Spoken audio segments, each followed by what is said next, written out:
இந்துத்துவ எதிர்ப்புன்னு அண்ணாமலைக்கு வந்து ஒரு எதிர்ப்பா ஒரு நேரேட்டிவ் செட் பண்ணணும்னா அதுக்கு பின்னாடி இருக்கிறது தாவேகா பீப்புளா இல்லாட்டி பாஜக பீப்புளா? யாரு இதுக்கு பின்னாடி இருக்க முடியும்? அந்த ஒரு பர்டிகுலர் ஸ்டேட்மெண்ட் பின்னாடி ஏங்க இன்னைக்கு வந்து தாவேகால வெளிப்படையாக அண்ணாமலையை பத்தி எங்களை ஆட்சி விட்டு கவுக்கணுன்றதுக்காகவே திமுக அதிமுக ஒன்று சேர்றாங்கன்னு அதிமுக திமுக சேரக்கூடாது, அதிமுக தாவேகா சேரலாமா? ஏங்க நேற்று வரைக்கும் RSS பாஜக பெற்றெடுத்த பிள்ளைகள் சொல்லிட்டு இன்னைக்கு அவங்களோட போய் சேர்ந்துக்கின்னு நீங்க பாட்டுக்கு மந்திரி சபையில மந்திரி ஆயினுக்கிறீங்க. வன்னியரசு அவர்கள் தேர்தலுக்கு முன்னாடி நடந்த கூட்டங்கள்ல தாவேகாவை பத்தி பேசாத பேச்சுக்களா? உங்க கட்சிக்காரங்களுடைய வாரிசுகளே வந்து உங்க கட்சி பக்கம் வரமாட்டேன்றாங்கன்னா சம்திங் ராங்னு தெரியுது இல்லையா? திமுக பாஜக ஜெயிச்சு மத்திய மந்திரி சபையில மந்திரி எல்லாம் வேற இருந்துக்கிறாங்க. என்னவோ புதுசா இப்பதான் சேர போற மாதிரி நீங்க சொல்றீங்க. இதே விசிகாவே அந்த திமுக கூட்டணியில இருக்கும் போது இந்த பக்கம் விசிகா அந்த பக்கம் பாஜக நடுவுல திமுக இல்லையா? CPR நிர்மல்குமார் சொன்னார்ல 100 வருஷம் ஆனாலும் பாஜக அவ்வளவுதான் அப்படின்னு. அதை நிரூபிக்கணுங்க. நீங்க போயிட்டு டகான்னு வேகமா நீங்க பாட்டுக்கு 11 12 தப்பு தப்பு தப்பு தப்பு தப்பு தப்பு நீ அதெல்லாம் சொல்ற 3 டச் பண்ண கூடாது. அப்படி சந்தோஷப்படுறவங்களை வச்சுன்னு நீங்க போயிட்டு தேசிய அளவுல பின்னடைவான்னு கேக்குறீங்க. நீங்க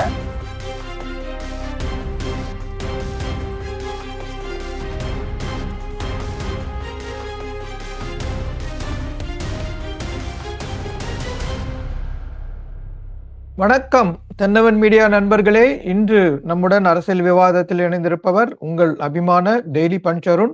அவரை வரவேற்போம். வணக்கம் அருண். வணக்கம். வணக்கம் சிவா. அருண், ஆட்சி கவிழ்ப்பு 2 நாளா அது வந்து கொஞ்சம் பரபரப்பாவே போயிட்டு இருக்கு. நமக்கு பொதுவாகவே எம்எல்ஏக்கள் வந்து ஒரு கட்சியில இருந்து இன்னொரு கட்சிக்கு போவதும் அவங்க வந்து விலை கொடுத்து வாங்குவாங்களா இல்லையா அப்படின்னு ஒரு பேச்சா அரச புரசலா கேட்டது. இன்னைக்கு ரொம்ப வெளிப்படையா வந்து அதுக்குரிய அரெஸ்டும் நடந்திருக்கு. ஸோ இதோட பின்னணியை பார்க்கறச்சே செந்தில் பாலாஜியை இப்ப தேடுறாங்க. செந்தில் பாலாஜியோட தம்பியும் தேடுறாங்க. IPDS திருநாவுக்கரசு அப்படிங்கிறவரும் அவரோட இன்னும் கொஞ்சம் 6 பேர் செந்தில் பாலாஜியோட உதவியாளர்கள் அப்புறம் ஒரு அதிமுக பிரமுகர் கூட எல்லாம் அரெஸ்ட் ஆறாங்க. இது என்ன வெளிப்படையா இப்ப நம்ம தெரிய வருது? அரெஸ்ட் தான் பண்ணிருக்காங்க, இன்னும் கன்விக்ட் ஆகல. ரைட், கன்விக்ஷன் ஆகாம அதுக்கு முன்னாடி செய்தித்தாள்கள்ல என்னென்னவோ செய்திகள் வருகின்றன. அதெல்லாம் வந்து you have to take with bucket of salt அப்படின்னு தான் நான் சொல்லணும். இது காவல்துறை தரப்புல தெரிவிக்கப்பட்ட செய்திகள் கிடையாது. அவங்க எதுவும் பிரஸ் கான்ஃபரன்ஸ் எல்லாம் வைக்கல. இது சம்பந்தமா செய்தித்தாள்கள்ல 2-3 செய்தி பத்திரிகைகளை கொஞ்சம் விலாவாரியா வந்திருந்தது. அதெல்லாம் வந்து ஏதாவது தகவல்களின் அடிப்படையில் உண்மைகளின் அடிப்படையில் இருக்கா அப்படின்றது எனக்கு ஒரு பெரிய சந்தேகம் இருக்கு. 2வது, சபாநாயகர் மீதான நம்பிக்கை இல்லா தீர்மானம் அப்படின்றது இது எனக்கு ஒன்றும் புரியல. கொக்கு தலையில வெண்ணெய் வச்சு அது ஒழுகி வரும்போது நான் கண்ண மறைக்கும் பிடிப்பேன் அப்படின்ற மாதிரி இருக்கு. எதுக்கு சபாநாயகர் மீது நம்பிக்கை இல்லா தீர்மானம்? டைரக்டா வந்து முதலமைச்சர் மீது நம்பிக்கை இல்லை, ஆட்சியின் மீது நம்பிக்கை இல்லைன்னு ஒரு நம்பிக்கை இல்லா தீர்மானம் கொண்டு வர வேண்டியது தானே. என்னையோ ஏதோ பேசியிருக்காங்க, அதுக்கப்புறம் குடும்பத்தையே இது பண்ணிடுவேன் மிரட்டினாகோ அப்படிலாம் செய்தி வந்திருக்கு. விசாரணை முடியட்டும், வழக்கு பதிவு செய்யட்டும், கோர்ட்ல கேஸ் வரட்டும், கன்விக்ஷன் ஆகட்டும். அப்பதான் இதுல எது உண்மை, என்ன நடந்திருக்கு அப்படின்றது தெரிய வரும். ஏன்னா 40 நாட்களாக நிறைய பேர்கிட்ட பேரம் பேசிட்டு வந்தாங்கன்னு சொன்னாங்க. ஆனா ஒருத்தர் மட்டும்தான் புகார் கொடுத்திருக்காங்க. இனிமே மற்ற புகார் எல்லாம் வரலாம். பட் என்ன பொறுத்த வரைக்கும் the jury is still out. We have to wait and watch தான் சிவா. ஸோ திமுகக்கு அரசியல்ல தேர்தல்ல தோல்விங்கிறது புதுசு இல்லை. ஆனா இந்த தடவை தோல்விங்கிறது அவங்கள வந்து ரொம்ப ஆட்டிடுச்சா?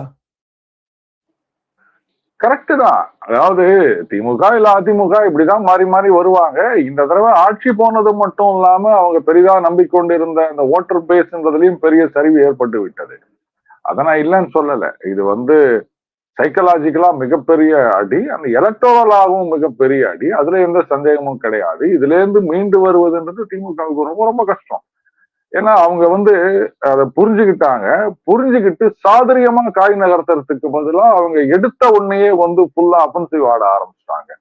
இது மறுபடியும் கிரிக்கெட் பாணியில சொல்லணும்னா காடா சுத்த ஆரம்பிச்சிட்டாங்க. பட்டா பாகியம் படா காட்டி லேகியம் அந்த மாதிரி அவங்க போயிட்டு இருக்காங்க. அந்த கண்ட்ரோல்டு அக்ரஷன் அப்படின்னு சொல்லுவாங்க இல்லையா, கிரிக்கெட்லயும் சரி எந்த ஒரு இதுலயும் சரி, அது இங்க மிஸ்ஸிங்.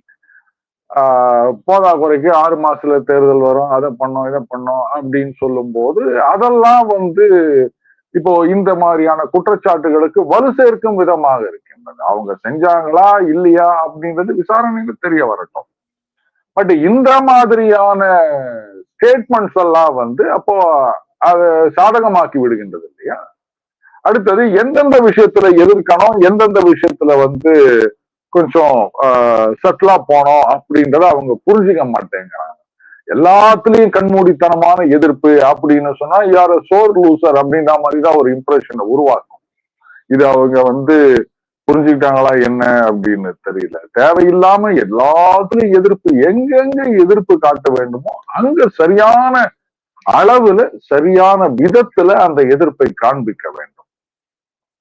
இதுல மாணிக்கம் தாகூர் அவர்கள் காங்கிரஸ் நிர்வாகிகள் கூட்டத்துல பேசும்போது அந்த லிங்க் நான் உங்களுக்கு அனுப்பிச்சு விடுறேன், நீங்க அதை டிஸ்கிரிப்ஷன்லயும் போடுங்க. நான் அதை பத்தி எதுவும் சொல்ல விரும்பல. அந்த ஒரு ஸ்டேட்மெண்ட் அது வந்து எவ்வளவு பெரிய ஒரு ஆப்பர்ச்சுனிட்டி இவங்களுக்கு. இது புரிஞ்சுக்காம இவங்க எதையோ எதிர்க்கிறேன், எதிர்கட்சியாக செயல்படுகின்றேன் அப்படின்னு பண்றாங்க. பட் சரி, ஆனஸ்டா சொல்லுங்க சிவா, இன்னி தேதியில எதிர்கட்சிகளே வந்து இப்போ அந்த இடைத்தேர்தல் வந்தா அங்க நின்றா ஜெயிப்போமா அப்படின்ற சந்தேகத்துல இருக்காங்க. பொது வேட்பாளரை நிறுத்தணும் அப்படின்னு சொல்லிட்டு இருக்காங்க. மறுபடியும் அதிமுக ஒரு பக்கம், திமுக ஒரு பக்கம், நாதக ஒரு பக்கம்னு வேட்பாளரை நிறுத்தினாங்கன்னா ஆட்டோமேட்டிக்கா தாவேகா ஜெயிச்சுட்டு போறாங்க அப்படின்ற ஒரு நிலைமைதான் இன்றைக்கு இருக்கின்றது. இந்த சிச்சுவேஷன்ல ஆளுங்கட்சியில இருக்க எம்எல்ஏக்களை போயிட்டு ராஜினாமா செய்ய சொன்னா என்ன ஆகும்னு நினைக்கிறீங்க நீங்க? ஒருத்தரும் அதெல்லாம் கேட்க மாட்டாங்க. இந்த பக்கத்துல இருந்தாலும் எல்லாரும் அங்க போய் நிற்கிறாங்க.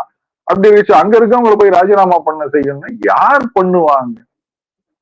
இது என்ன விதமான ஒரு முயற்சின்னு எனக்கு தெரியல. நீங்க சொன்னது வந்து ஒரு விதத்துல வந்து கரெக்ட். அதாவது இப்ப தாவேகா இருக்கிற சிச்சுவேஷன்ல தாவேகால இருந்து யாரும் வெளியில வரணுங்கிற அவசியம் இல்லை. தாவேகா நீங்க சொல்ற மாதிரி இவங்க எல்லாம் தனித்தனியா நின்னான்னா தாவேகா வந்து ஈஸியா வெல்லுறதுக்கான வாய்ப்பும் அதிகம். ஏன்னா அவங்களுக்கு வந்து எதிர்ப்பு அலைய இன்னும் அவங்க உருவாக்கவும் இல்லை, இவங்களும் உருவாக்கவும் இல்லை. ஸோ இந்த நிலைமையில அதிமுக திமுக இவங்க 2 பேரும் சேர்ந்து செயல்படுறதா சிடிஆர் நிர்மல்குமார் சொல்றாரு. இதை பத்தி மத்த கட்சியும் சொல்றது, இன்க்ளூடிங் கம்யூனிஸ்ட் பார்ட்டி. இவங்க எல்லாரும் இதை பத்தி பேசுறப்போ திமுகவும் அதிமுகவும் இதை பத்தி சைலண்டா இருக்கு, பாஜகவும் இதை பத்தி சைலண்டா இருக்கு. ஏன்னா இந்த பாஜக தான் மறைமுகமா ஏற்கிறது அப்படிங்கிறாங்க. அவங்க 3 பேரும் அமைதியா இருக்காங்களே, இதுதான் மௌனம் சம்மதமா? ஏன் திமுகவும் அதிமுகவும் சேர்ந்து செயல்பட்டா உங்களுக்கு என்ன குறைஞ்சு போச்சு? குறையல. அது வந்து அவங்க சைட்ல இருந்து வரல, இவங்க சைட்ல இருந்து வருது. இல்ல எந்த சைட்ல இருந்து ஒண்ணா வரட்டங்க. நான் என்ன கேட்கிறேன், வெளிப்படையா செயல்படலாமே. அப்படி ஒருங்கிணைஞ்சு செயல்படணும்னு நினைச்சா வெளிப்படையா செயல்படலாமே. வெளிப்படையா இருக்கிற மாதிரி தெரியலையே. ஏங்க நாங்க வெளிப்படையா செயல்படுறோம் இல்ல மறைமுகமா செயல்படுறோம், மத்தவங்களுக்கு என்ன வந்ததுன்னு கேட்டா என்ன பதில் சொல்லுவீங்க? திமுக அதிமுக எங்களை ஆட்சி விட்டு கவுக்கணுன்றதுக்காகவே திமுக அதிமுக ஒன்று சேர்றாங்கன்னா சோ வாட்?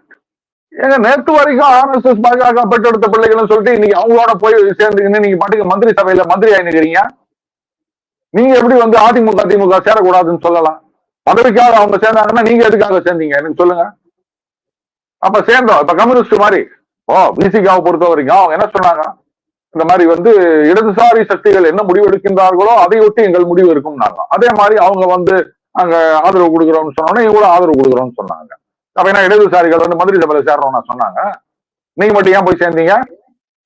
அதுலயும் வந்து இடதுசாரிகளை ஒட்டி நீங்க போக வேண்டியது தானே? பதவி கொடுக்குறாங்க போய் சேர்ந்துட்டு என்னவோ வந்து இவங்க சேரக்கூடாது அப்படின்னு மற்றவங்களை சொல்றது. அப்கோர்ஸ் திருமாவர்கள் சொல்லல, தாவைகளை சொல்லிட்டு இருக்காங்க. சொல்றதுக்கு என்ன இருக்குன்னு நான் கேட்கிறேன். காங்கிரஸ், இந்த காங்கிரஸ் எத்தனை கட்சிகள் உடைச்சிட்டு வெளில போனாங்க, மறுபடியும் வந்து சேர்ந்துக்கினாங்க. இப்ப இந்த திரிணாமுல் காங்கிரஸ் வந்து மறுபடியும் காங்கிரஸ்ல சேர்க்கணும்னு ஒரு பேச்சுவார்த்தை ஓடிட்டு இருந்தது. அப்ப இதையெல்லாம் எப்படி நீங்க ஏத்துக்க முடியும்? ஏன்னா அதிமுக திமுக இருந்து வந்தது தானே. அவங்க ஒண்ணு சேர்றேன்னு சொன்னாங்கன்னா எப்படி நீங்க வந்து முடியாதுன்னு சொல்ல முடியும்? அரசியல் சட்டமா தடை இருக்குது அவங்க 2 பேரும் சேரக்கூடாதுன்றதுக்கு. அதனால அவங்க சேர்ந்து செயல்படுகின்றார்கள் இல்ல தனித்தனியா செயல்படுகின்றார்கள், மறைமுகமாக செயல்படுகின்றார்கள், வெளிப்படையாக செயல்பட, இதெல்லாம் உங்களுக்கு தேவையே இல்லை. எந்த கட்சியும் இதை வந்து தப்பு சொல்றதுக்கு அருகதையே கிடையாது. நீங்க போட்டி போடுங்க. பாருங்க, நீங்க நிஜமாகவே வந்து வஸ்தாது அப்படின்னு சொன்னா ஒத்தையா வந்தாலும் கும்பலா வந்தாலும் நான் 100 பேர் வந்தாலும் சேர்ந்து அடிப்பன்றவன் தான் வஸ்தாது. போதுமா? அப்புறம் அவங்க 2 பேரும் சேர்ந்து அவங்களுக்கு என்ன ஆகி போச்சு? இப்ப அதிமுக திமுக சேரக்கூடாது, அதிமுக தாவேகா சேரலாமா?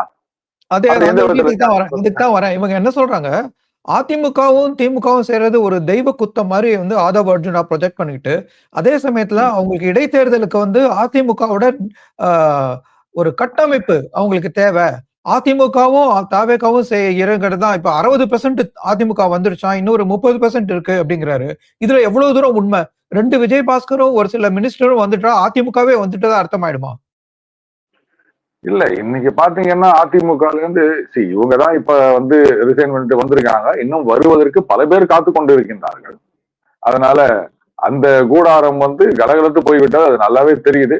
கீழ்மட்டத்துல வந்து தாவேகாவுடைய வருகைக்கு முன்னாடி திமுக பக்கம் அப்படியே கொஞ்சம் கொஞ்சமா நவுந்துட்டு இருந்தாங்க. இப்ப வந்து தாவேகா அப்படின்ட்டு இப்ப வந்துட்டு இருக்காங்க. சோ இதனால் வரைக்கும் திமுகவுக்கு போனது இப்ப தாவேகா பக்கம் பெரிய அளவுல மடைமாற்றம் செய்யப்படுகிறது. Very simple. காரணம் வந்து ஒரு கரிஸ்மேட்டிக் லீடர் இங்க இல்ல. இனிமே வந்து அதிமுக பெரிய வெற்றியை பெறும், ஆட்சியை பிடிக்கும் அப்படின்றதெல்லாம் அந்த நம்பிக்கை சுத்தமா யாருக்குமே இல்லாம போயிடுச்சு. அது வந்து முழுக்க முழுக்க 26 தேர்தல்ல எடப்பாடி அவர்கள் ஒரு லாக்லஸ்டர் கேம்பெயின் தான் பண்ணிட்டு இருந்தாங்க. அதனாலதான் பாஜக லாஸ்ட் மினிட்ல கோர்ஸ் கரெக்ஷன் மாதிரி அண்ணாமலையை கூப்பிட்டு நீங்க வந்து கொஞ்சம் விகரசா பண்ணுங்க அப்படின்னு சொன்னது. சோ தப்பு முழுக்க அவர்கிட்ட. அது மட்டும் இல்லாம பாஜகலையும் சொல்லணும், 2 பேருமா சேர்ந்துக்கிட்டு தாவேகா இந்த பக்கம் வருவாங்க அப்படின்னு ஸ்ட்ராங்கான பார்ட்டிகள்லாம் எங்க பக்கம் வரப்போகுது அப்படின்னு ஒரு பக்கம், நீங்க தனியா நின்று திமுகவை வீழ்த்த முடியாது, எங்களோட வந்து சேர்ந்தாதான் வீழ்த்த முடியும் அப்படின்னு. அப்பவே வந்து உங்களால வீழ்த்த முடியாதுன்னு தெரிஞ்சு போச்சு இல்லையா? அவர் அந்த பக்கம் எடப்பாடி ஒரு கூட்டத்துல ஏதோ கொடி பறக்குது, பிள்ளையார் சூழி போட்டாங்க இப்படி எல்லாம் பேசி இவங்களா வந்து எங்களால ஒண்ணும் முடியாது அவர் வந்தாதான் அப்படின்ற மாதிரி ஒரு இம்ப்ரெஷனை கிரியேட் பண்ணிவிட்டாங்க. சோ இனிமே வந்து அதிமுக தனியாகவோ இல்ல கூட்டணினா யாரோட கூட்டணி? பாஜகவுடைய. பாஜகவே ஒண்ணு இல்லாம போய் கிடக்குது அங்க. இதுல நீங்க யாரோட கூட்டணி வச்சு என்ன பண்ண போறீங்க? சோ அதிமுக பிழைக்க வேண்டும் என்றால் ஒண்ணு தாவேகா இல்ல திமுக 2 பேரோட எங்கேயாவது வந்து ஒரு கூட்டணி வச்சாதான் அப்படின்ற ஒரு நிலைமை வந்துருச்சு. எந்த பக்கம் போனாலும் நீங்க ஜூனியர் பார்ட்னர் தான், அதுல எந்த சந்தேகமும் கிடையாது. நாங்க தான் இனிமே வந்து சீனியர் பார்ட்னர், எங்க சொல்படிதான் அப்படின்றதெல்லாம் சுத்தமா முடிஞ்சு போச்சு. எப்படி வந்து மகாராஷ்டிரால சிவசேனா அப்படின்றது மேஜர்ல இருந்து மைனர் ஆயிடுச்சோ அந்த மாதிரி இன்னைக்கு அதிமுக ஆகிவிட்டது. அது அவங்களே பண்ணிக்கினதுதான். அடுத்தது இன்னைக்கு தலைவர்கள்லாம் எடப்பாடியை மட்டும் குறை சொல்றாங்க. ரைட்டு, எடப்பாடியை குறை சொல்றாங்கன்னா அப்ப நீங்க எல்லாம் வந்து தொகுதியில என்ன வேலை பார்த்தீங்க? அந்த கேள்வி ஒண்ணு வருது இல்ல. ஓ நீங்க ஆட்சியில இருக்கமோ இல்லையோ தொகுதியில வந்து தலைவர்களா வெற்றி பெற்றிருக்காங்களே, அந்த வெற்றி பெற்ற தலைவர்கள் தானே இப்ப தாவேகாவை நோக்கி போறாங்க.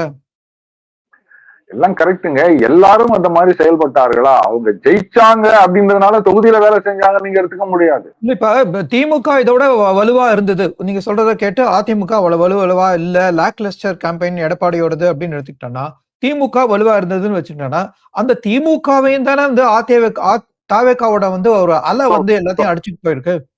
இது வந்து அலை அப்படின்னு இல்ல, உங்களுக்கு கண்ணுக்கு தெரியாம இந்த சுனாமி வந்து மேல வந்து எழுந்துக்கிற வரைக்கும் தெரியாது அப்படின்னு சொல்லுவாங்க இல்லையா, உள்ளுக்குள்ளேயே அந்த மாதிரி இவங்க மேக்ரோ லெவல்ல நாங்க மெயின் ஸ்ட்ரீம் மீடியா யூடியூப் சேனல்கள் அப்படின்னு இது பண்ணாங்கன்னா, இவங்க வந்து இன்ஸ்டாகிராம்னு மைக்ரோ அந்த 1 நிமிஷம் 2 நிமிஷம் அப்படின்னு ரீல்ஸ் அப்படின்னு அவங்க அதுல வந்து ஃபுல்லா வந்து டேமேஜ் பண்ணிட்டாங்க. அதை இவங்க வந்து கண்டுக்கவே இல்லை. அடுத்தது அதுக்கேத்த மாதிரி என்ன நடக்குது நம்ம சுத்தி அப்படின்றத வந்து மேலிடத்தோட பார்வைக்கு கொண்டு போகவே இல்லை. They painted a rosy picture all the way. அப்படியே ஜனங்கள்லாம் சந்தோஷமாக்குறாங்க. எப்ப எலெக்ஷன் வைப்பாங்களோ சூரியன்ல போய் குத்தலாம் அப்படின்னு தான் காத்து நிக்கிறாங்க. இந்த கூட்டணியில இருக்கிற பிரச்சனை வந்து தேர்தலுக்கு முன்னாடியே தெரிய வந்துச்சு. அட்லீஸ்ட் திமுக கூட்டணியில அவங்ககிட்ட இருக்கிற அதிருப்தி, காங்கிரஸ்ல இருந்து விசிகால இருந்து எல்லாரோட மதிமுக வரைக்கும் எல்லா அதிருப்தியும் தேர்தலுக்கு முன்னாடியே தெரிய வந்தது. அப்ப கூட ஏன் அவங்களால வந்து அதை டேக் கேர் பண்ண முடியல? அது அதிருப்தி கிடையாதுங்க, அதிக இடங்களை கேட்டாங்க. அதிருப்தின்னு அப்பவே அவங்க வெளில போயிருக்கணும்ல. இன்ஃபேக்ட் அவங்களும் எதிர்பார்த்திருந்தாங்கன்னா காங்கிரஸ்ல ஒரு பக்கம் அவ்வளவு பெரிய பிரஷர் இருந்தது தாவேகாவோட போனோம் அப்படின்னு சொல்லிட்டு யாருமே கேட்கலையே. இங்கதானே இருந்தாங்க. அதை வச்சு ஒரு ராஜ்யசபா எம்பி சீட் எக்ஸ்ட்ரா வாங்கினாங்களே தவிர மற்றபடி அவங்க வந்து தாவேகா ஜெயிக்கும் இந்த ஒரு டேமேஜ் பண்ணிருக்காங்கன்றதை அவங்க எதிர்பார்க்கல. அடுத்தது நம்ம மெயின் ஸ்ட்ரீம் மீடியாவை கண்ட்ரோல்ல வச்சுக்கணும், அதனால நமக்கு எதிராக யாரும் பேச மாட்டாங்க, சோ நடக்கிற விஷயங்கள்லாம் அப்படியே ஒண்ணு இல்லாம போயிடும் அப்படின்ற ஒரு நினைப்புல இருந்தாங்க திமுக. இதுதான் அவர்கள் செய்த மிகப்பெரிய தவறு. அப்போ இந்த டேமேஜ் யூட்டிலைஸ் பண்ணிக்கிற இடத்துல அதிமுக பாஜக கூட்டணி இல்லை. அவங்க பண்ண பெரிய தப்பு அண்ணாமலை அவரை வந்து சைட்லைன் பண்ணி ஒதுக்கி வச்சதுதான். கடைசியில சேர்த்ததுல யாரும் ரெக்கன்சைல் ஆகல பெருமளவு அவர்களுடைய ஆதரவாளர்கள். சோ அந்த பாஜகவுடைய வாக்குகள், அண்ணாமலைக்காக வந்த வாக்குகள் அதிமுக பாஜக கூட்டணி பக்கம் வந்திருந்ததுன்னா நிச்சயமா அவங்க வந்து ஒரு பெரிய மாற்றத்தை ஏற்படுத்தியிருக்க முடியும் இந்த தேர்தல் முடிவுகள்ல. சோ இந்த தப்புக்கு எல்லாரும் பொறுப்பு. பழனிசாமி அவர்கள் ஒரு தலைவர் பொதுச்செயலாளர் என்ற முறையில இன்னும் கொஞ்சம் பெரிய பொறுப்பு, அவ்வளவுதான். பட் இப்ப பொறுப்பை நம்ம அப்போசிஷன் பண்றதுனாலே இனிமே என்ன பண்ண முடியும் சொல்லுங்க? என்ன பண்ணக்கூடிய நிலைமையில இருக்குது அதிமுக. அதிமுக இளைஞர்கள் வந்து சேருவதில்லை, அது தாவேகா வரத்துக்கு முன்னாடியே தெரிஞ்ச விஷயம். எடப்பாடியாரோட ஒரு கேட்கிறீங்கன்னா இளைஞர்களே வரமாட்டாங்க. உங்க கட்சிக்காரங்களுடைய வாரிசுகளே வந்து உங்க கட்சி பக்கம் வரமாட்டேன்றாங்கன்னா இப்ப சம்திங் ராங்னு தெரியுது இல்லையா? அதை புரிஞ்சுக்காம இப்படியேதான் இருந்தா இனிமே இப்ப இருக்கிற நிலைமையில அதிமுக எதுவும் எதிர்காலம் இருக்கதா தெரியல. இந்த ஹோல்லி ஓன்டு சப்சிடரி, இந்த மெர்ஜர் அண்ட் அக்விசிஷன் சொல்றாங்கல்ல, அந்த மாதிரி அட்டாச் பண்ணிட்டு போறதுதான் ஒரே வழின்னு நினைக்கிறேன். என்ன நீங்களா அட்டாச் பண்ணீங்கன்னா கொஞ்சம் இப்போ ஒரு கௌரவதையா இருக்கும். இல்லன்னா சரிங்க கம்பெனி பிராண்ட் நேம் மட்டும் தான் இருக்குது, ஏதோ கொஞ்சோண்டு குட்வில் மிச்சம் இருக்குது, மற்றபடி கம்பெனியோட எம்ப்ளாயிஸ் எல்லாம் போயிட்டாங்க, அதுக்கப்புறம் கம்பெனியோட கேபிட்டல் அசெட் எல்லாம் போயிடுச்சு, மிஷினரி எல்லாம் போயிடுச்சு, பேரை மட்டும்தான் போர்டு மட்டும் தான் வச்சுருக்கிறீங்கன்ற மாதிரி ஆயிரும். அவ்வளவுதான். சரி, கொஞ்ச நேரம் முன்னாடி வந்து அதிமுகவும் திமுகவும் மறைமுகமாவோ இல்லாட்டி நேரடியாக செஞ்சா உங்களுக்கு என்ன அப்படின்னு நீங்க தாவேக்காவை கேட்டீங்க. அது வந்து அந்த கேள்வியோட தொடர்ச்சியா இப்ப என்னன்னா திமுகவும் பாஜகவும் நெருங்கிட்டு வருது அப்படின்னு வந்து பல செய்தி கணிப்புல இருந்து வெளில வருது, பல விமர்சகர்கள்ட்ட இருந்து வெளில வருது. பாஜகவும் திமுகவும் சேர்ந்தா கூட நீங்க அப்படித்தான் கேட்பீங்களா? உங்களுக்கு என்ன அவங்க 2 பேரும் சேர்ந்தான்னு? ஆமா, அடுத்த கட்சிகள் இதுல கேள்வி கேட்கறதுல என்ன யோகியதை இருக்கு அப்படின்னா நான் கேட்பேன். ஏன்னா நீங்க வந்து யார் யாரோட ஒரு தார்மீக வந்து ஒரு அரசியல் இருக்கா திமுகவும் பாஜகவும் இந்த மாதிரி தாவேக்காவுக்காக சேர்றதுல? தாவேக்காவுக்காக சேருவது அப்படின்னு ஏன் நினைக்கிறீங்க? இவங்க ஆட்சிக்கு வரணுன்றதுக்காக அவங்க சேர்றாங்க அப்படின்னு நினைச்சிட்டு போங்க. எல்லா கட்சிகளும் கூட்டணி சேர்றது அதுக்காகத்தானே, சொந்த லாபத்துக்காக தானே கூட்டணி சேர்றாங்க. இப்ப திமுக பாஜக சேர்ந்தாலும் அது தவறுன்னு சொல்றதுக்கு நீங்க கட்சியை விடுங்க, நானே யாரு? ஏன்னா இன்னைக்கு அரசியல் கூட்டணிகள் அப்படின்றது எல்லாமே மக்கள் எதிர்ப்பாங்களா? 2 பேரும் ஆப்போசிட் கொள்கை, ஒருத்தர் கொள்கை ரீதியா தாக்கிட்டாங்க, அரசியல் ரீதியா இல்ல. இவங்க வந்து ஊழல் செஞ்சாங்க, இவங்க சரியா கவர்னன்ஸ் பண்ணலாங்கிறத விட 2 பேரும் கொள்கை ரீதியா வந்து எதிர். அவங்க 2 பேரும் சேர்றத அவங்களுக்கு என்ன அரசியல் லாபம் கிடைக்க போறது? அவங்களால ஜெயிக்க முடியுமா? ஆட்சியை பிடிக்க முடியுமா? வன்னியரசு அவர்கள் தேர்தலுக்கு முன்னாடி நடந்த கூட்டங்கள்ல தாவேகாவை பத்தி பேசாத பேச்சுக்களா? இன்றைக்கு அவர் வந்து அதே தாவேகா மந்திரி சபையில மந்திரி. இதுக்கு என்ன சொல்ல போறீங்க நீங்க? மக்கள் தான் அரசியல் இவ்வளவுதான். இல்ல மக்கள் எங்க கேட்க போறாங்க? அவங்க தேர்தல் வரும்போது கேட்கலாம், அவ்வளவுதான். இல்ல ஒன்னே ஒண்ணு, இந்த அதிமுக எம்எல்ஏக்கெல்லாம் ரிசைன் பண்ணிட்டு அங்க தாவேகால போய் சேர்றாங்களா? எந்த நம்பிக்கையில சேர்றாங்க? நாளைக்கு நம்ம விசில் சின்னத்துல அதே தொகுதியில் இருந்தா ஜெயிப்போம் அப்படின்னு நம்பிக்கையில தானே சேர்றாங்க. அப்ப மக்கள் வந்து நேத்து வரைக்கும் நான் அந்த சின்னம், இன்னில இருந்து இந்த சின்னம், அங்க போட்டீங்க, இன்னைக்கு இங்க போடுங்க அப்படின்னு சொன்னாலும் ஓட்டு போடுவாங்க அப்படின்ற அதீதமான நம்பிக்கை இருக்கிறதுனால தானங்க எம்எல்ஏ பதவியை ராஜினாமா பண்ணிட்டு சேர்றாங்க. அந்த நம்பிக்கையை மக்கள் என்னைக்கும் காப்பாற்றுவாங்க. இப்படிப்பட்ட மக்கள் இருக்கும்போது நீங்க வந்து இது தார்மீக முறையில் சரியா, கொள்கை ரீதியில் சரியா அப்படின்னா, கொள்கை தார்மீகம் இதெல்லாம் பார்த்துதான் ஜனங்க ஓட்டு போடுற மாதிரி என்னவோ புதுசா நீங்க என்ன நேத்துதான் வந்து செவ்வாய் கிரகத்துல இருந்து குதிச்சீங்களா? கொள்கையை பார்த்துதான் ஜனங்க ஓட்டு போட்டுக்கிறாங்களா? எந்த உலகத்துல இருக்கீங்க நீங்க? கொள்கைக்கும் ஓட்டுக்கும் சம்மந்தமே கிடையாது. இவர் அழகா இருக்கார், அவரு அப்படி இருக்கார், இவர் எனக்கு 1000 ரூபாய் கொடுத்தார், அவரு எனக்கு வந்து 2500 ரூபாய் கொடுக்குறேன்னு சொன்னார், இவரு சைக்கிள் கொடுக்குறேன்னார், அவரு பைக் கொடுக்குறேன்னார், அவரு கார் கொடுக்குறேன்னார்.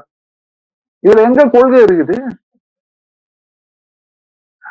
மக்களை வந்து ஒரேடியா குறை சொல்லல. ஆனால் காரணம் என்னன்னா இன்னைக்கு வந்து அவங்களுக்கு வந்து ஒரு சரியான ஆப்ஷன் இல்லை. புரியுதுங்களா? இப்போ உங்க முன்னாடி இருக்கிறது இந்த 2 சோப்பு அப்படின்னும் போது புதுசா ஒரு சோப்பு வருது அப்படின்னு சொன்னா இந்த 2 சோப்பு மேலேயும் இருந்த வெறுப்புனால 3வது சோப்பு வந்து அது எப்படிப்பட்ட சோப்புன்றத ஆராய்ச்சியே பண்ணாம அவங்க வாங்கிட்டாங்க. இனிமேதான் அந்த சோப்பு எப்படி வெளுக்க போகுதுன்னு நமக்கு தெரிய போகுது. சரியா?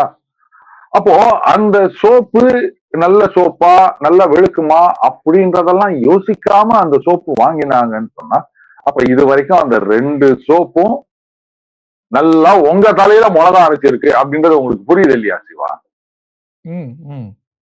சரி. அதனால இது வந்து அவங்கள அந்த மார்க்கெட்டை காலி பண்றதுக்காக இந்த 2 கம்பெனி ஒன்னா சேர்றாங்க அப்படின்னு சொன்னா நம்ம சொல்லலாம். இது எப்படிங்க நேற்று வரைக்கும் அவங்க ஒருத்தருக்கு இது பண்ணிட்டு அப்படின்னா மற்ற கட்சிகள் சொல்றதுக்கு எந்த தார்மீகமும் இல்லைன்னு தான் நான் சொல்றேன். நம்ம சொல்லிட்டு போலாங்க. நாம வந்து விமர்சகர்கள் நான் இப்படிதான் விமர்சனம் பண்ணுவேன் அப்படின்னு சொல்லிட்டு போலாம். ஆனா எல்லா நாளையும் அந்த மாதிரி விமர்சனம் பண்ண முடியுமா? அதுவும் சொல்ல முடியாது. ஒரு பக்கம் இவங்க கூட்டணி சேர்ந்தா ஆஹா ஓஹோன்றது, அதே அவங்க கூட்டணி சேர்ந்தா தப்புன்றது, அந்த மாதிரியான பார்த்து பேசுற விமர்சகர்கள் எல்லாம் விட்டுருங்க. அரசியல் கட்சிகள் கேட்கறதுக்கு நேற்று வரைக்கும் நீங்க எதிராக இருந்துட்டு இன்னைக்கு நீங்களே ஒன்னா சேர்ந்தீங்கன்னு அப்புறம் நீங்க எப்படி அவங்கள சேரக்கூடாதுன்னு சொல்ல முடியும்? 2 கட்சி சேரக்கூடாதுன்னு சொல்றதுக்கு மத்த கட்சிக்கு உரிமை கிடையாது. அது சேர்றது வந்து ஐயோ இவங்க கொள்கை வேற அவங்க கொள்கை வேற, ஏற்கனவே சேர்ந்து இருந்தவங்க தானுங்க அவங்க. திமுக பாஜக ஜெயிச்சு மத்திய மந்திரி சபையில மந்திரி எல்லாம் வேற இருந்துக்கிறாங்க. என்னவோ புதுசா இப்பதான் சேர போற மாதிரி நீங்க சொல்றீங்க. இதே விசிகாவே அந்த திமுக கூட்டணியில இருக்கும்போது இந்த பக்கம் விசிகா அந்த பக்கம் பாஜக நடுவுல திமுக இல்லையா? அப்ப எங்க போச்சு உங்க கொள்கை எல்லாம்? பாசிசம் அதெல்லாம் எங்க போச்சு? கருணாநிதி காலத்துல வந்து அவர் வந்து அரசியல வந்து ஒரு எதுவுமே நமக்கு மக்களால கணிக்க முடியாத அளவுக்கு வந்து சாணக்கியத்தனமா ஹேண்டில் பண்ணாரு. இப்ப ஸ்டாலின் காலத்தை திமுகல பல விஷயங்கள் ரொம்ப வெளிப்படையா வருது. இவங்க வந்து சனாதனத்தை ரொம்ப வெளிப்படையா எதிர்த்தாங்க. மத்திய அரசை இவங்க தான் ஒன்றிய அரசுன்னு கூப்பிட்டு ஒவ்வொரு செயல்லையும் மத்திய அரசை எதிர்த்தாங்க. அதனால அந்த கேள்வி வந்தது. பட் இப்ப நான் அடுத்ததுக்கு மூவ் பண்ண விரும்புறேன். ஏன்னா இப்படிப்பட்ட அரசியல் சூழ்நிலையில நம்மளால தவிர்க்க முடியாதவர் அண்ணாமலை.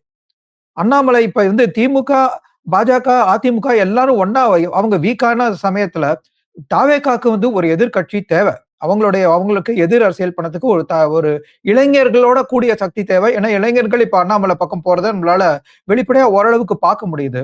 சோ அப்படிப்பட்ட அண்ணாமலை இப்ப வந்து நியூ ஜெர்சியில ஜூலை 5ஆம் தேதி ஒருங்கிணைப்பு கொடுத்திருக்காரு வி த லீடர்ஸ்க்காக. அங்க வந்து அவர் பேச்சு கொடுக்க போறாரு. சோ அவர் எதுக்கு நியூ ஜெர்சி வரைக்கும் வந்து அமெரிக்கால இதை பண்ணணும்? தமிழ்நாட்டுல இப்படி ஒரு ஆப்பர்ச்சுனிட்டி இருக்கச்சு அவர் நியூ ஜெர்சியில இதை பண்ண வேண்டியதுக்கான காரணம் என்ன? அதாவது இந்த வாலண்டியர்ஸ் அப்படின்னா நீங்க வந்து ஒரு அரசியல் இயக்கம் அரசியல்ல ஈடுபட வேண்டும், அரசியல் தூய்மையாக்கப்பட வேண்டும், நல்லவர்கள்லாம் அரசியலுக்கு வரணும் அப்படின்னு நினைச்சா அதை தடுப்பதற்கு முக்கியமான ஃபேக்டர் என்னன்னா, சார் அரசியல்னா இல்ல சார் வேலைக்கு போறேன், சம்பாதிச்சாதான் குடும்பத்தை காப்பாற்ற முடியும், நான்லாம் வந்து தோல்ல துண்டு போட்டுக்கினே தெருவில் இறங்கிடலாம் 24 மணி நேரமும். இதுதான் வந்து இன்றைக்கு அரசியல் ஆர்வம் இருந்தாலும் அங்க வரணும்னு நினைக்கிறவங்களை தடுக்குது. ஆனால் அது அப்படி கிடையாது. நீங்க வந்து அரசியல்ல ஈடுபாடு இருக்கு அப்படின்னு சொன்னா நீங்க உங்க வேலையை பார்த்துக்கினே நீங்க பாட்டுக்கு உங்களுக்கு ஸ்பேர் டைம்ல அரசியலுக்கு பாசிட்டிவா கான்ட்ரிபியூட் பண்ணலாம். அதனாலதான் இதை வாலண்டியர்ஸ் அப்படின்னு அவர் சொல்றாரு. சோ இதுக்கான வாலண்டியர்ஸ் அங்க இருக்காங்க அப்படின்னும் போது அப்ப அவங்களுடைய கான்ட்ரிபியூஷன் உடனே கல்லா கட்டுறதா சில்லறை இது பண்றதா அப்படின்லாம் கேட்காதீங்க. அந்த இயக்கத்துக்கு அவர்களான பங்களிப்பு ஸ்ரம்தான் அப்படின்னு இந்தியில சொல்லுவாங்க. அவர் பாஜகல இருந்து வெளில வந்தவர்னால நானும் அந்த வார்த்தையை சொல்றேன். நான் உங்களால முடிஞ்சதை நீங்க செய்யணும், அவ்வளவுதான். சோ அதுக்கான வாலண்டியர்ஸ் அங்க ஒரு குரூப் இருக்காங்க அப்படின்னு சொல்லும் போது ஏன்னா லோக்கல்ல இருக்கவங்களை வந்து நீங்க எப்போ வேணாலும் நீங்க ஒரு கணக்குல இருக்கலாம். வெளிநாட்டுல இருக்காங்க அப்படின்னு சொல்லும் போது இது மாதிரி ஒரு ஆப்பர்ச்சுனிட்டி ஏதாவது வந்தாதாங்க. அதனால இதுல வேற ஏதோ ஒரு அமைப்புல கூட அவர் கலந்துக்கிறார் போல இருக்கு. அதையும் இதையும் கம்பைன் பண்ணிருக்காரோன்னு எனக்கு ஒரு ஃபெட்னாங்கிற இயக்கத்துல கலந்துக்கிறாரு. அது வந்து அவர் வந்து இந்துத்துவாக்கு ஆப்போசிட்டா போறதா சில பேர் கிளப்பினாங்க. அதுல எவ்வளவு தூரம் உண்மை இருக்குன்னு எனக்கு தெரியல. அதாவது அந்த அமைப்புக்கு மோடி அவர்கள் வாழ்த்து தெரிவித்தார் அப்படின்னு வேற ஒரு லெட்டர் சுத்த விட்டுருக்காங்க. அது உண்மையா பொய்யா அப்படின்னு எனக்கு தெரியல. பட் அந்த மாதிரி ஒரு ஆர்கியூமெண்ட்டும் வந்துட்டு இருக்கு அப்படின்னு வச்சுக்கோங்களேன். அடுத்தது அது வந்து முதல்ல திமுக ஆதரவு அப்படின்னு, அப்புறம் சில பேர் சொன்னாங்க இல்ல அதுல வந்து நாதாக்கா எலிமெண்ட்ஸ் உள்ள நுழைஞ்சிட்டாங்க அப்படின்னாங்க. இப்ப என்ன சொல்றாங்கன்னா இல்ல இப்ப அத வந்து இந்த கட்சி சார்பு இல்லாமல் கொண்டு செல்ல வேண்டும் அப்படின்றதுக்காக புதுசா வந்து இது பண்ணிட்டு இருக்காங்க அப்படின்னு சொல்றாங்க. முதல்ல ஒரு விஷயம் நீங்க புரிஞ்சுக்கணும். ஒரு அமைப்போட நிகழ்ச்சியில நீங்க கலந்துக்கிறீங்கன்னா, இப்போ என்னெல்லாம் யாராவது ஒரு சேனல்ல இன்டர்வியூ அப்படின்னு கூப்பிட்டாங்கன்னா, அந்த சேனலோட பேர் என்னன்னு கூட, ஏன்னா மோஸ்ட்லி நான் எங்கேயாவது வண்டியில போயிட்டு இருக்கும் போது அந்த மாதிரி பேர் கூட காதுல விழாது. நான் முதல்ல என்ன சொல்லிடுவேன், வாட்ஸ்அப்ல உங்க லொகேஷன் அண்ட் அட்ரஸ், லொகேஷன் பைக்ல போனா லொகேஷன், இல்ல வந்து ரேபிடோல போனோம்னா அட்ரஸ், அதை மட்டும் தான் நான் கேட்பனே தவிர நீங்க எந்த சார்பு, இல்ல நீங்க எந்த கட்சியின் பத்திரிகையாளர் அமைப்பு அப்படின்னு நான் கேட்கவே மாட்டேன்.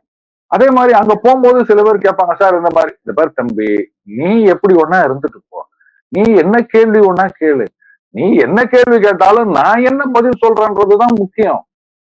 நீ ஒன் சார்பு அது அப்படின்னா நீ வச்சுக்கோ, நான் வானான்னு சொல்லல.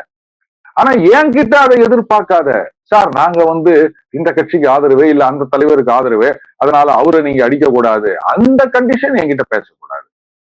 நீ உன்னால முடிஞ்ச அளவுக்கு கேள்வி எப்படி ஒன்னா கேளு, நான் என்ன சொல்றேனோ அதைத்தான் நான் சொல்லுவேன் அப்படின்னு சாதாரண நானே வந்து அவ்வளவு தைரியமா சொல்லும் போது, அரசியல்ல இவ்வளவு பெரிய செல்வாக்கோட இருந்திருக்காரு அவரு. அப்படி இருக்கவர் ஒருத்தர் வந்து ஒரு கூட்டத்துல கலந்துக்கிறார் அப்படின்றதுனாலயே வந்து, மறுபடியும் சொல்றேன், இது மோடி அவர்கள் கூட வந்து வாழ்த்து கடிதம் அமைச்சிருக்கிறதா இந்த தரப்புல இருந்து சொல்லியிருக்காங்க.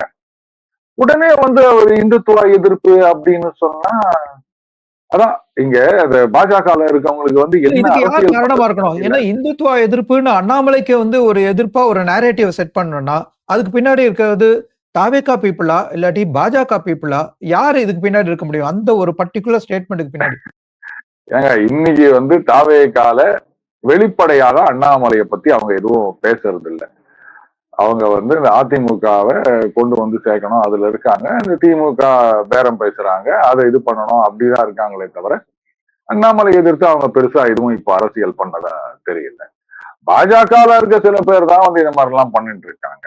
அப்படியா, சரி ரைட்டு. அப்ப நீங்க என்ன பண்ணீங்க, இப்ப ஆளுங்கட்சிக்கு எதிராக என்ன பண்றீங்க? இப்ப மோடி அவர்கள் ஒரு கடிதம், வாழ்த்து கடிதம் கொடுத்திருக்கான்னு சொல்லியிருக்காங்களே, அதை வெரிஃபை பண்ணீங்களா? அது வந்து ஃபேக்கா உண்மையா அப்படின்னு கண்டுபிடிச்சீங்களா? அது திமுகவோட சேர போறதா சொல்றதே பாஜக எதிர்க்கல, அதுவும் இந்துத்துவாக்கு எதிர்ப்பா எனக்கு தெரியுது.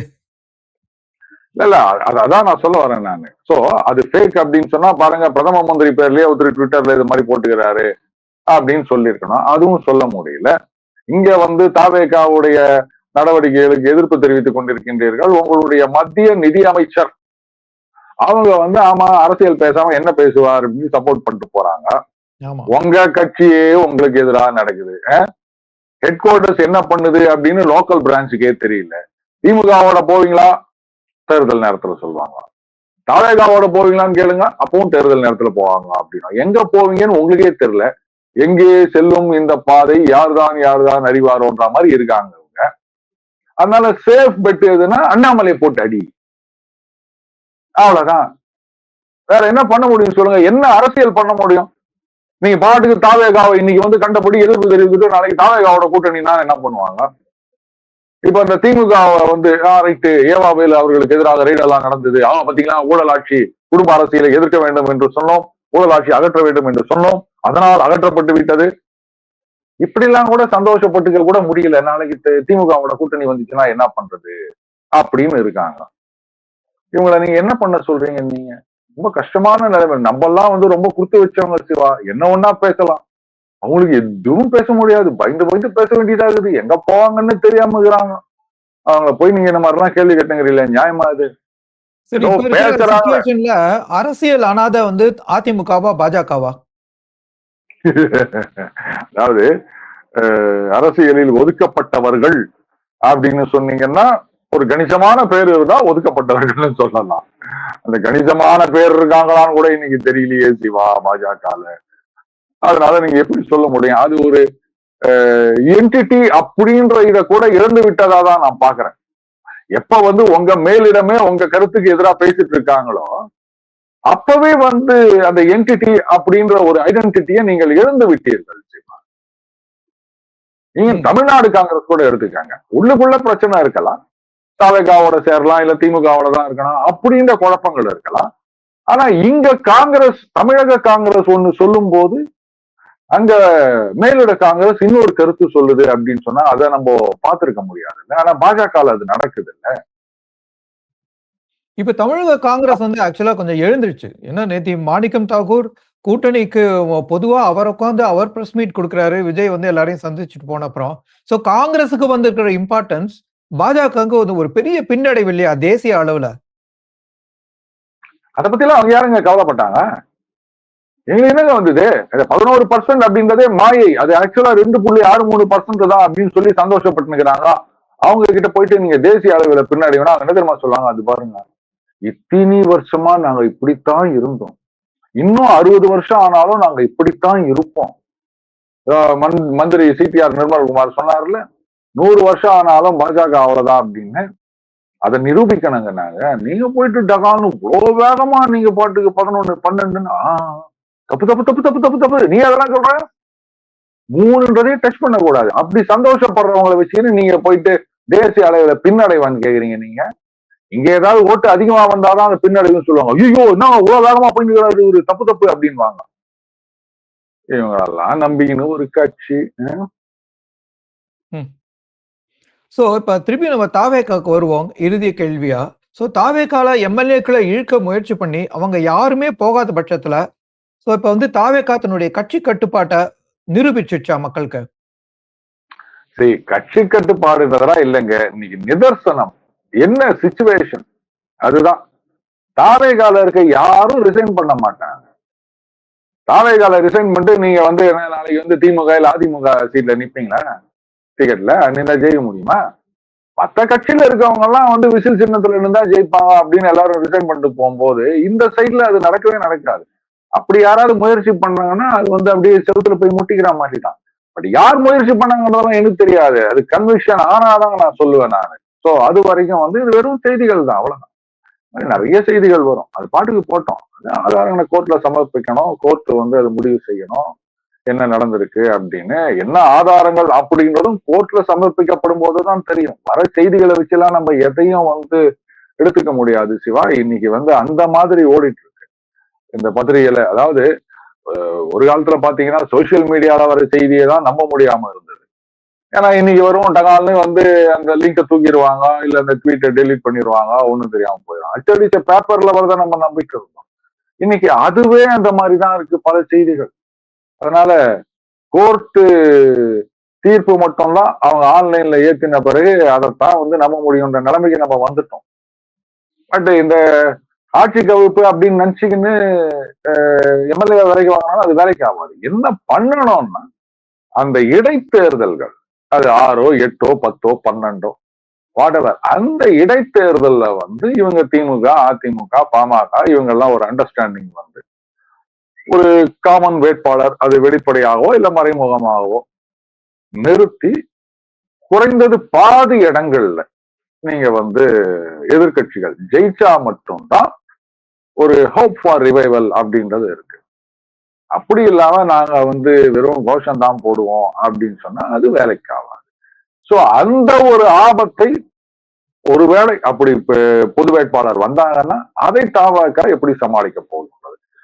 அதுதான் சொல்றேன். அந்த இடைத்தேர்தலுக்கு பிறகு, அந்த இடைத்தேர்தல் வரைக்கும் கூட நிறைய சுவாரஸ்யமான சம்பவங்கள் இருக்கின்றன. இடைத்தேர்தல் முடிவு வந்து பொது தேர்தல் முடிவை விட ரொம்ப ஆர்வமா எதிர்பார்ப்பாங்க அப்படின்னு நினைக்கிறேன். அநேகமா நீங்களும் ஒரு லைவ் போடுவீங்க, என்ன கூப்பிடுவீங்க. ஆஸ் யூஷுவல் நான் எங்க இருக்கணும் தெரியாது, பார்த்துருவோம். நேர்களே, தமிழக அரசியலை குறித்து பல விஷயங்களை நம்முடன் டெய்லி பஞ்சாரன் வந்து அவருடைய கணிப்பையும் அவருடைய கருத்தையும் பகிர்ந்திருக்கிறார். உங்களுடைய கருத்துக்களை நீங்க பகிருங்க. அந்த மாதிரி நம்ம சேனலுக்கு சப்ஸ்கிரைப் செய்து பார்த்து ஆதரவு தருமாறு அன்போடு கேட்டுக்கிறேன். மீண்டும் ஒரு முறை சந்திப்போம். வணக்கம். நன்றி சார். நன்றி சிவா.